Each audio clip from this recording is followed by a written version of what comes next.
pour nous visiter. Tu es là pour nous enseigner. Parce que ton esprit nous enseigne toutes choses. Ton esprit est là pour ouvrir nos yeux. Esprit de Dieu, en ce midi, nous soumettons nos cœurs à toi.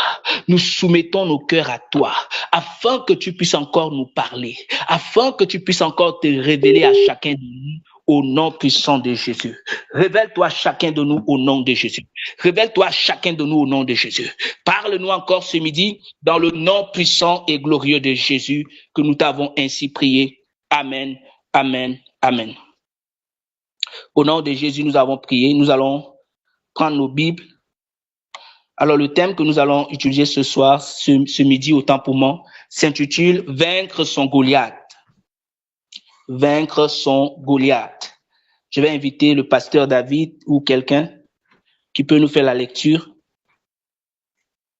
dans le livre de 1 Samuel chapitre 17. Je vais demander à Maman Petroni pour la lecture. 1 Samuel chapitre 17.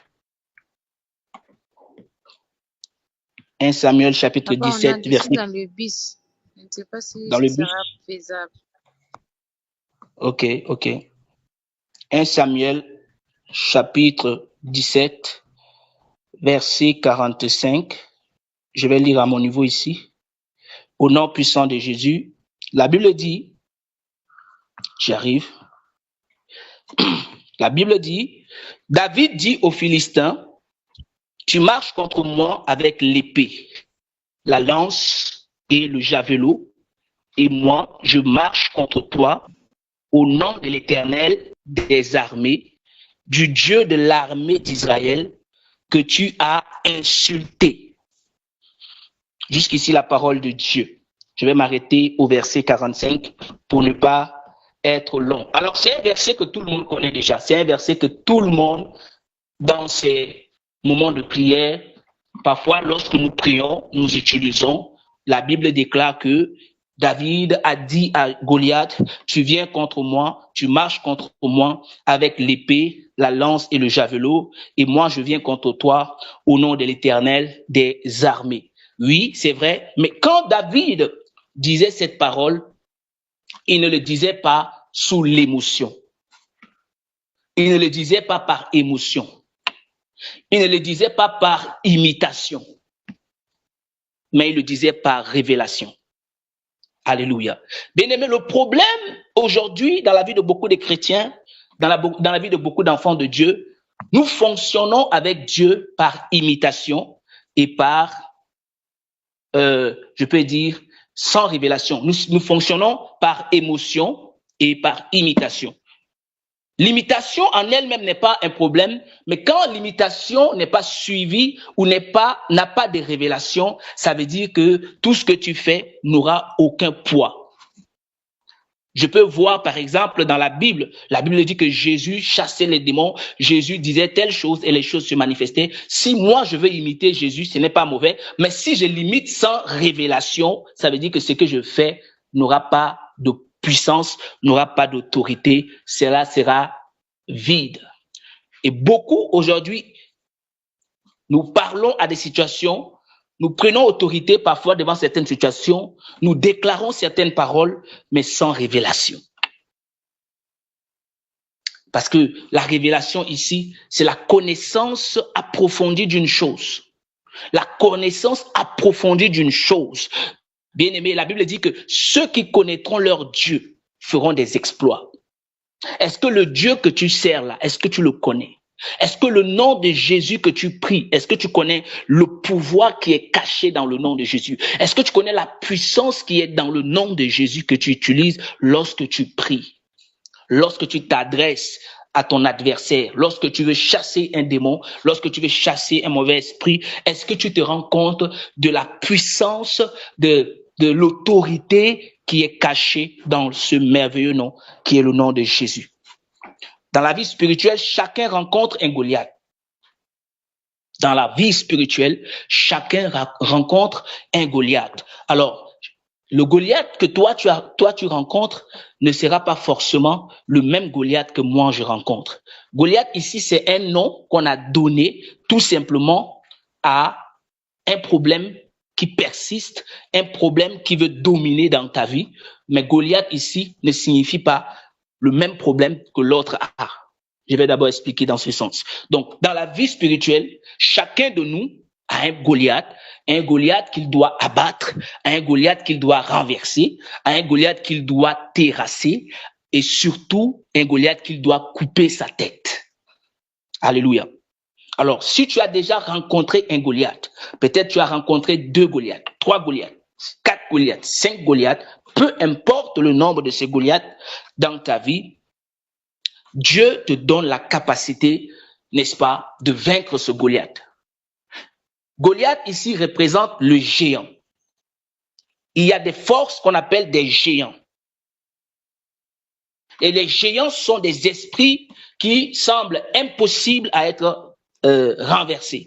Quand tu vois un géant, c'est difficile d'imaginer que non, ce géant peut tomber devant toi. Parce que la taille de ce géant, sa corpulence, sur le plan spirituel bien sûr, je ne parle pas sur le plan physique, même sur le plan physique, les géants ont toujours inspiré la peur aux hommes. Parce que lorsque Dieu avait dit aux enfants d'Israël d'aller explorer Canaan pour voir, pour découvrir, n'est-ce pas, ce qui est dans ce pays, parce que Dieu devait les amener pour trouver le lait et le miel. Quand ils étaient arrivés sur cette terre-là, ils ont exploré la ville et ils se sont rendus compte qu'il y avait des fils d'Anak, les fils d'Anak ou les géants qui étaient là et ils avaient eu peur. La bénédiction était là, mais ils ne pouvaient pas aller vers la bénédiction parce que ils ont vu les géants. Et eux-mêmes, ils ont déclaré de leur bouche en disant que nous étions comme des sauterelles à leurs yeux et aux nôtres. Pourquoi? Parce que quand ils regardaient la taille de ces géants, ils ne pouvaient pas lutter contre eux. Parfois, quand tu regardes à la taille de ton problème, parfois quand tu regardes à la taille de la situation auquel tu fais face, tu te dis que est-ce que je peux vaincre cette situation? Est-ce que je peux vaincre ce géant? Et si tu as déjà peur de cette situation, alors tu as déjà échoué. Si tu as déjà peur de cette situation, alors tu es déjà vaincu. Si tu as déjà peur de ce problème ou si tu n'as pas la foi que tu peux vaincre ce problème, tu as déjà échoué dès le début. Et c'est ce qui a fait que les enfants d'Israël ont renoncé à la à cause des géants qui étaient sur ce lieu. Et nous avons vu dans ce passage que, ça c'est dans le livre de Nombres, chapitre 23, nous avons vu que c'était plutôt les Josué, les Caleb, qui ont pu vaincre ces géants. Mais aujourd'hui, nous parlons aussi d'un homme qui a marqué sa génération. Un homme qui n'a pas eu peur d'un géant. Un homme qui n'a pas eu peur d'un Goliath. Parce que ce Goliath commençait à insulter l'armée du Dieu vivant, à insulter le peuple d'Israël, à insulter jusqu'au roi. Que s'il y a quelqu'un parmi vous qui est capable de me vaincre, alors nous allons lui donner tout ce que nous avons. Et parce qu'il savait, il connaissait son pouvoir, il connaissait sa gabarit, il connaissait sa capacité et il commençait à se moquer de l'armée d'Israël. Beaucoup des enfants de Dieu aujourd'hui traversent des moments difficiles et quand le diable nous regarde, le diable se moque de nous. Le diable rit de nous. Parfois, il y a des mauvais esprits quand ils te voient en train de pleurer, quand ils te voient en train de te lamenter, quand ils te voient en train de reculer devant certaines situations, ils se moquent de toi parce que tu as peur devant eux, tu as peur de leur puissance, tu as peur de leur autorité. Alors, ils se disent que tu n'es pas capable de les vaincre. Mais je vais te donner une bonne nouvelle ce midi. Quelle que soit la taille de tes adversaires, quelle que soit la taille de ton Goliath, quelle que soit la taille de ton problème, il y a une puissance qui est supérieure à ce géant. Il y a une puissance qui est supérieure à ce Goliath. Il y a une puissance qui est au-dessus de ce problème et cette puissance, c'est Jésus-Christ qui habite en toi. C'est Jésus-Christ qui est en toi. Il est ta puissance, il est ta force, il est tout pour toi et il te permettra d'avoir la victoire sur ces géants. Alors, la bonne nouvelle que le Seigneur te donne, c'est que tu ne dois pas craindre devant ces géants. Tu ne dois pas craindre devant cette adversité. Tu ne dois pas craindre devant ce problème qui t'a longtemps résisté et qui ne veut pas partir parce que Dieu est avec toi. Lorsque nous avons lu le passage de 1 Samuel chapitre 17, le verset 45, nous nous rendons compte que lorsque David parlait à ce géant, il ne parlait pas, il ne se confiait pas à lui-même. Il ne regardait pas à sa propre capacité. Il ne regardait pas à sa propre puissance ou à ses expériences, mais il regardait plutôt vers Dieu. Pourquoi? David, avant de rencontrer Goliath sur le champ de la bataille, David avait déjà tué l'ours de ses mains. Il avait tué l'ours de ses mains. Ça veut dire que rien que sur ce point-là, il pouvait dire que tu viens contre moi pour me combattre, mais sache que moi j'ai tué l'ours. Non, il n'a pas menacé David, il n'a pas menacé Goliath par ses exploits qu'il avait eu par le passé, mais il a menacé Goliath par le nom de l'Éternel. J'aimerais dire à quelqu'un ce midi, tu dois menacer ton problème avec le nom de Jésus. Si le problème semble très difficile, ne dis pas que moi, oui, j'ai tel pouvoir. Non, tu menaces la situation avec le nom de Jésus. Alléluia. Pourquoi? Parce que la force qui te permet de dominer sur toute chose, c'est la puissance que Jésus-Christ te donne. C'est pourquoi il a dit, tu marches contre moi avec l'épée, la lance et le javelot, et moi, je marche contre toi au nom de l'Éternel des armées. Nous, on peut remplacer au nom de l'Éternel des armées par au nom de Jésus-Christ. Alléluia. Alors, ici, comme je le disais, un Goliath, c'est un géant qui semble impossible à vaincre. Donc, déjà, ce Goliath peut être quoi? Une situation financière difficile, parce que beaucoup parmi nous ici ont des situations financières difficiles. Beaucoup ici, bien aimés, c'est difficile. Et pour beaucoup, c'est difficile. Il y a également des maladies persistantes, ou même des maladies, on peut dire des maladies incurables.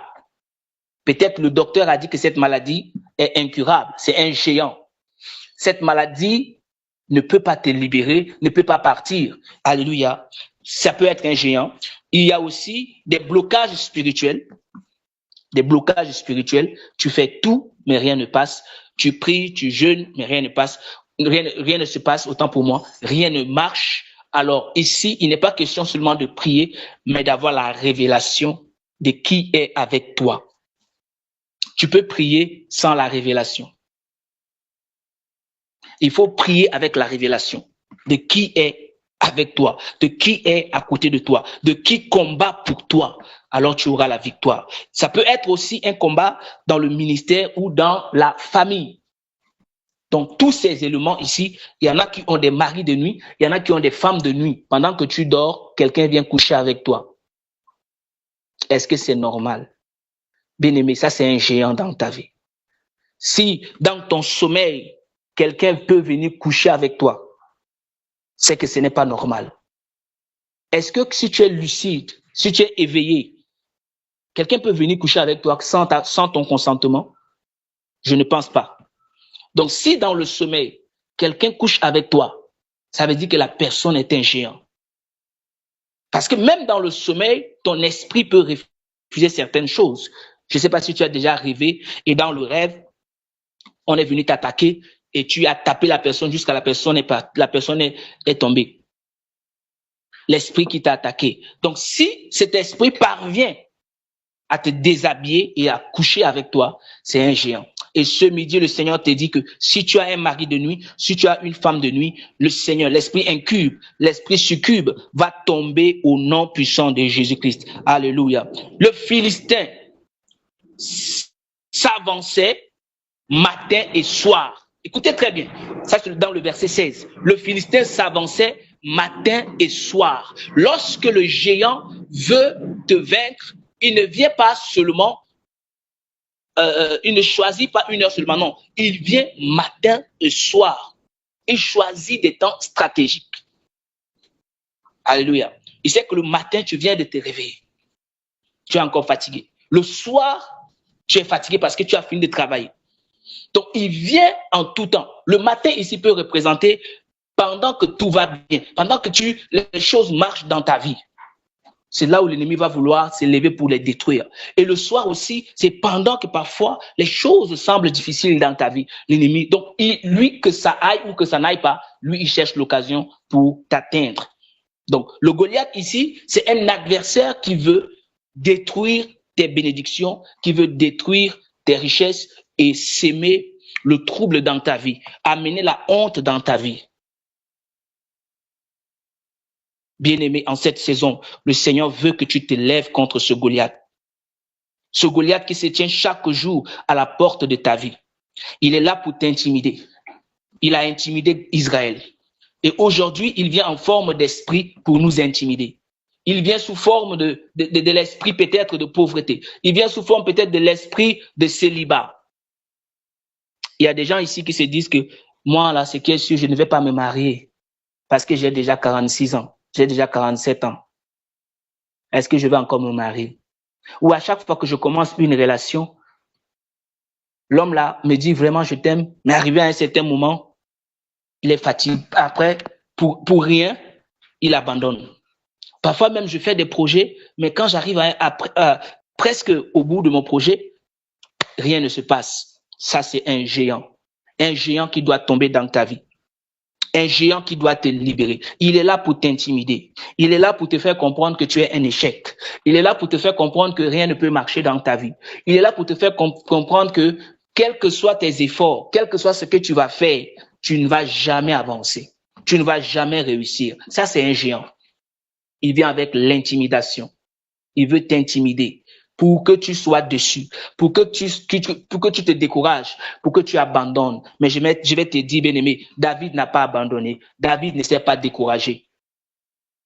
Il n'a pas regardé ce qui s'est passé avec le reste et il a dit que comme tout le monde a eu peur, moi aussi je dois avoir peur. Non, bien aimé, tout le monde peut reculer devant cette situation, mais toi ne recules pas devant cette situation. Saoul peut reculer devant cette situation, mais toi tu ne recules pas devant cette situation. Élia peut reculer devant cette situation, mais toi tu ne recules pas devant cette situation. Voilà ce que David avait fait. Même lorsque les gens vont te sous-estimer, même lorsque les gens vont penser que tu n'es pas capable, tu dois leur dire que le Dieu que je sers est ma victoire. C'est lui qui me donne la victoire. Et tu dois te rappeler de toutes les fois où il t'a donné la victoire sur tes ennemis. Comme David s'est rappelé que Dieu l'avait permis de tuer l'ours. Voilà pourquoi, la raison pour laquelle il a dit que le même Dieu qui m'a permis de tuer l'ours, ce même Dieu va me permettre de tuer cet incirconcis qui insulte l'armée d'Israël.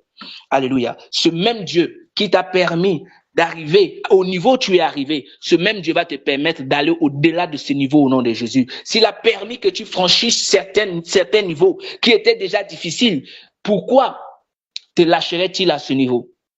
Pourquoi permettrait-il que tu sois vaincu à ce niveau? S'il a été avec toi hier, il sera avec toi aujourd'hui et il sera encore avec toi demain. Tu dois lui faire confiance. Tu ne dois pas avoir peur.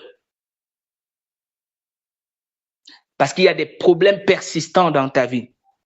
Ces problèmes reviennent toujours dans ta vie. La peur, les dettes, la stagnation, les attaques spirituelles, les accusations de l'ennemi, les blocages, le freinage, les fins malheureuses.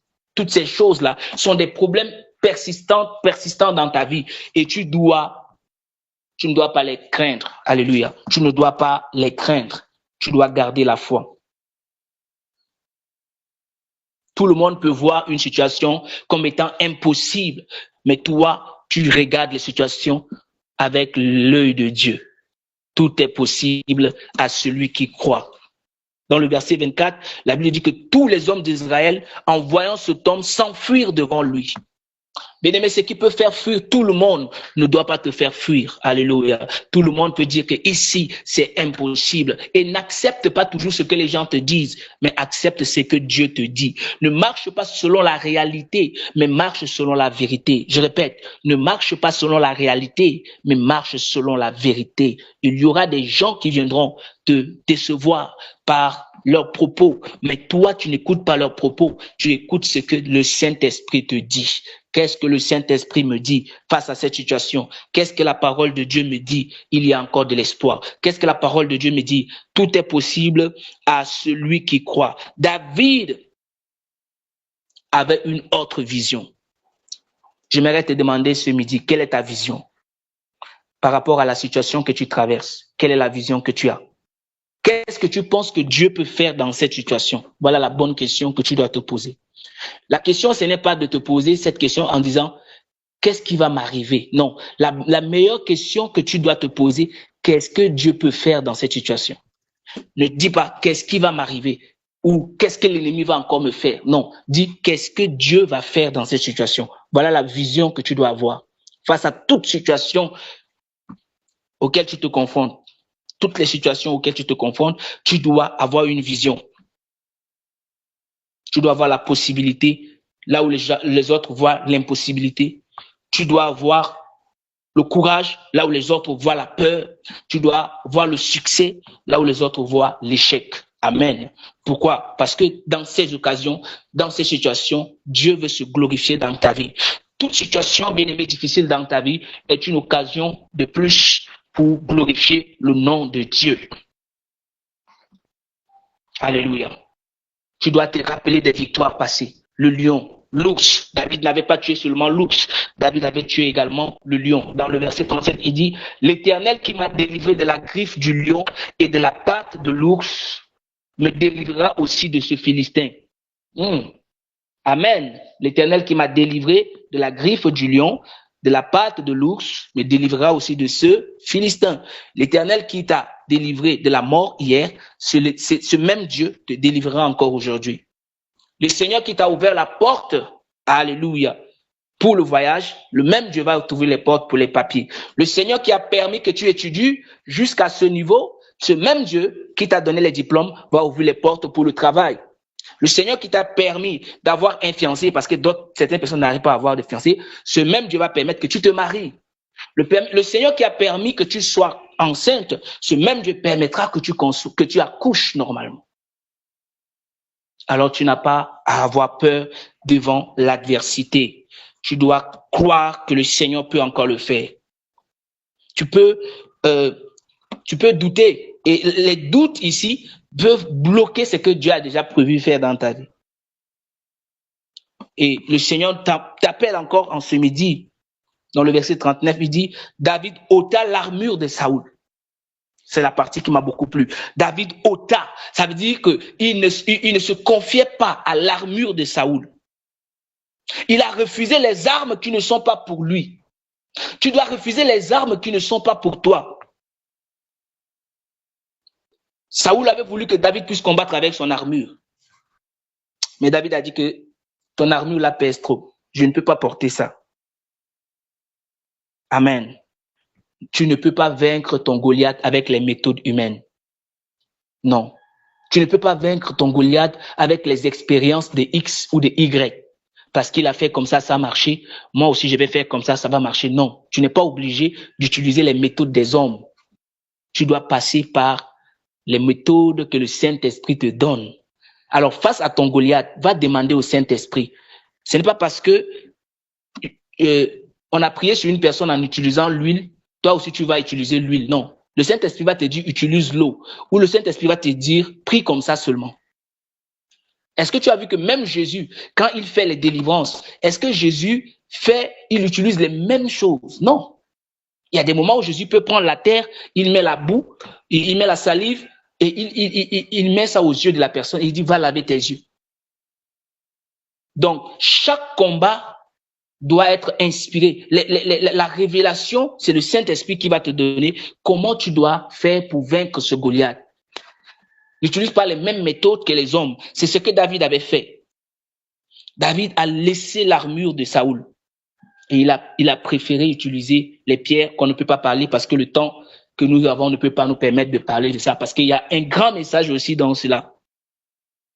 Évite les méthodes humaines, la force physique, la sagesse du monde. Il faut éviter cela. Parce que dans 2 Corinthiens chapitre 10 verset 4, la Bible dit, les armes avec lesquelles nous combattons ne sont pas charnelles, mais elles sont puissantes par la vertu de Dieu pour renverser les forteresses, les raisonnements et toute hauteur qui s'élève contre la connaissance de Dieu. Alors les armes spirituelles que tu dois utiliser, c'est la prière, la foi, la parole de Dieu, le jeûne, la louange. Alléluia. Et pendant que tu pries, tu dois demander au Saint-Esprit de se révéler à toi. Comment je peux attaquer cette situation? Et le Seigneur va se révéler à toi. Tu dois utiliser ce que Dieu te donne et non ce que les hommes te donnent et non ce que ta sagesse te donne. Mais tu dois fonctionner avec ce que Dieu te donne. Pour vaincre ton Goliath, tu dois totalement et entièrement dépendre du Saint-Esprit qui va te donner des techniques, qui va t'orienter sur comment tu dois te prendre pour l'abattre. C'est comme Jéricho. Jéricho n'était pas tombé à cause, les enfants d'Israël n'avaient pas utilisé des armes pour faire tomber Jéricho. Non, ils ont utilisé juste la louange. Ils ont utilisé les trompettes. Ils ont fait une marche. Ils ont contourné Jéricho 7 fois. Et les murs de Jéricho sont tombés. Ils n'ont pas utilisé des armes autres que la louange. Et avec Josaphat pareillement. Josaphat était face à une situation où il y avait une armée, mais Dieu leur avait inspiré toujours la marche. La louange, ici, est une puissance. Donc, le Seigneur est celui qui va t'inspirer. Alléluia. Il n'y a pas de méthode. C'est le Saint-Esprit qui t'inspire. C'est quand tu commences à prier qu'il va t'amener dans les révélations. Tu vas lui parler. Tu vas lui dire, ouvre mes yeux. Et il va te montrer des choses. David n'avait pas une armée. David n'avait pas une épée. Il n'avait pas d'armure. Il avait utilisé juste une fronde. Et combien de pierres? 5 pierres. Le chiffre 5, c'est le chiffre de la grâce. Tu dépends de la grâce de Dieu. Alléluia. Tu ne dépends pas de tes forces. Il y a 5 évangiles. Il y a beaucoup de choses que je peux tirer sur le chiffre 5. Mais le temps ne peut pas nous le permettre. Tu dois combattre au nom de Dieu. C'est pourquoi dans le verset 45, il dit, je marche contre toi, tu viens contre moi avec l'épée, la lance et le javelot, mais moi, je viens contre toi au nom de l'Éternel des armées. Alors ce midi, tu vas te lever au nom de l'Éternel des armées. Alléluia. Au nom de Jésus, tu dois te lever avec la foi. Tu dois te lever avec la parole de Dieu pour renverser tout.